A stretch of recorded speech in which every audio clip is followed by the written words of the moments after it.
तावान की रकम देने के बाद भी अगर बच्चियों को ना छोड़ा तो क्या करेंगे आप? तुम अपनी माँ की कसम खाकर बोलो कि तुम्हें इस अफवाह के बारे में कुछ नहीं पता।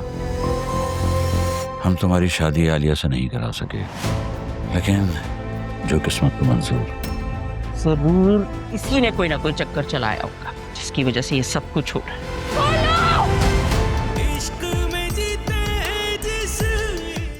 सर मेरे लिए क्या हुक्म है? इनके खिलाफ अगवा की रिपोर्ट थी क्या? नहीं सर, वो हमें ऊपर से कॉल आई थी ऊपर कि से कॉल आई और आपने एक शरीफ इंसान को उठा के जेल में डाल दिया। सॉरी सर, वो मुझे नहीं मालूम था कि ये आपके रिश्तेदार हैं। ये मेरे रिश्तेदार हों या ना हों, बिना सबूत के इस तरह का काम करना एक जुर्म है। अब अगर वो लोग आपसे राब्ता करें तो आप मुझे इन्फॉर्म करेंगे, समझ आई? जा सकते हैं आप। Okay sir.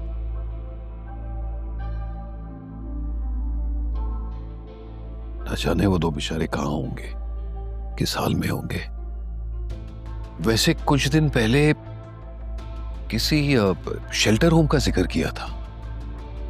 ये बात आपने पहले क्यों नहीं बताई?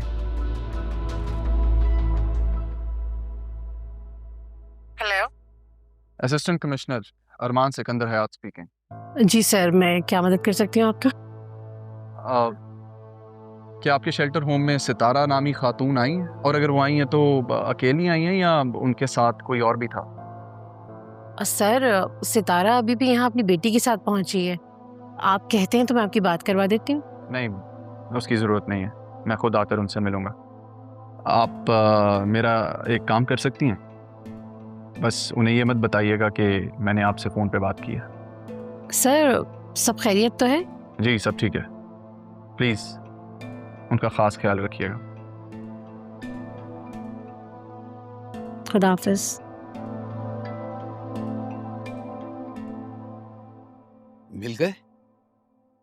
ये आपके घर से निकलने के बाद सारे रास्ते शेल्टर होम की तरफ क्यों जाते हैं? तो गलती मेरी ही है।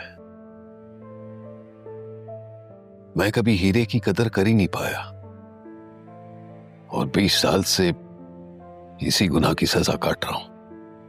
माफ़ कीजिएगा कबीर साहब, लेकिन जो सज़ा तारा आंटी और राहा ने काटी है ना, उसके सामने आपकी सज़ा कुछ भी नहीं। उन पर वो बुरा वक्त मैंने देखा।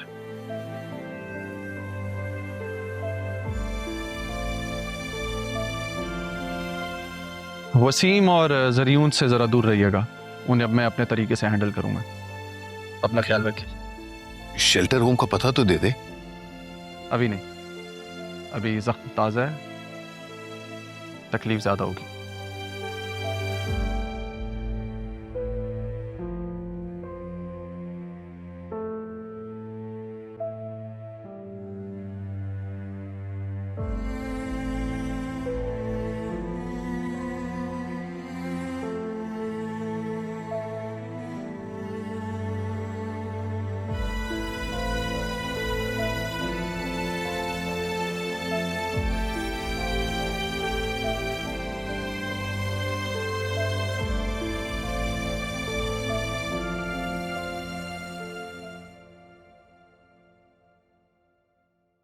अब इस फाइल का क्या करूं?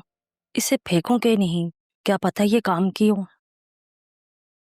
बेगम साहिबा ने लेकिन कहा था कि सारा कमरा खाली कर दूं। क्या करूं इसका? मुझे तो ये काम की लग रही है। खालदा, जी बेगम साहिबा। कल अदील आ जाएगा। तुमने राहा और तारा का सारा सामान घर से निकाल के फेंक दिया है ना? जी बेगम साहिबा, वो सब तो कल ही हो गया था। शुक्र है, अब ये पूरे का पूरा घर अपना लगने लगा है। तुमने भी बहुत काम किया है खालदा, इसलिए ये तुम्हारे। बहुत शुक्रिया बेगम साहिबा। या खुदाया, समझ नहीं आ रहा, बात बात पर पैसे दे रही हैं, पता नहीं क्या चल रहा है। अरे वो फाइल,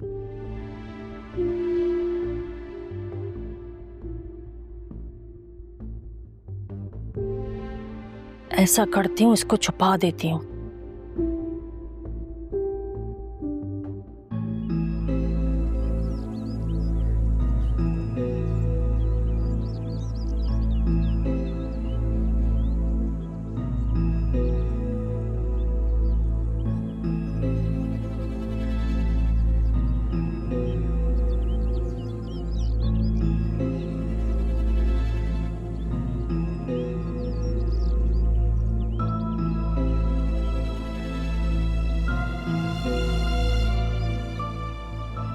क्या हुआ है? ऐसे क्यों टहल रही है? कुछ नहीं, बस ऐसे ही। अरमान से नाराज हो क्या? नहीं, मैं क्यों अपने बेटे से नाराज होने लगी? मैं जब भी उसे देखती हूँ मुझे सिकंदर की याद आ जाती है। हूबहू सिकंदर जैसा है, वही नैन नक्श, वही अंदाज। बिल्कुल ठीक कह रही हैं आप। जानती हैं, जब छोटा होता था तो अक्सर मुझसे पूछता था कि मेरे अब्बा कैसे दिखते थे, तो मैं यही कहती थी, तुम बिल्कुल अपने बाबा जैसे हो। मैं ये तो नहीं पूछूंगी कि तुम किस बात से खौफज़दा हो, मगर मैं ये जरूर कहूंगी कि अपने दिल से डर निकालकर अरमान पर यकीन करना सीखो, क्योंकि मैंने उसके अंदर यकीन और मलाल दोनों देखा। यकीन अपने सच्चे होने का और मलाल इस बात का कि तुम उस पर यकीन नहीं करती।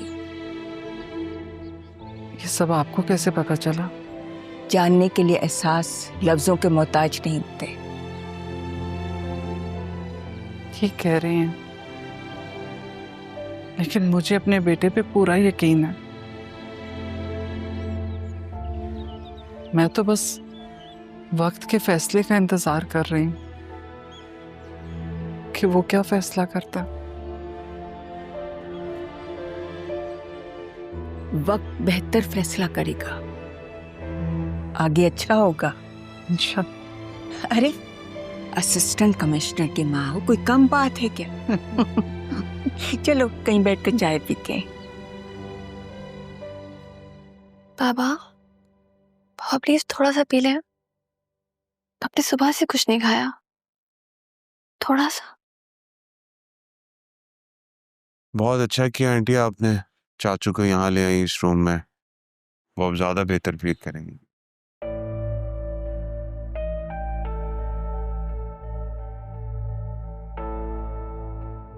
ये पूछ रहे हो कि इस रूम में क्यों?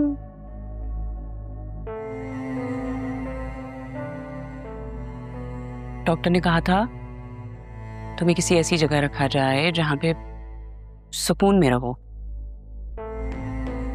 मैंने सोचा इस घर में पापा के रूम से हटके कौन सी ऐसी जगह हो सकती है जहां तुम्हें सुकून मिले। अच्छी बात है ना बाबा, अब हम दोनों इसी रूम में बैठकर खूब बातें किया करेंगे, बल्कि ज़रियून भी हमारे साथ बातें किया करेंगे। हाँ बिल्कुल, क्यों नहीं।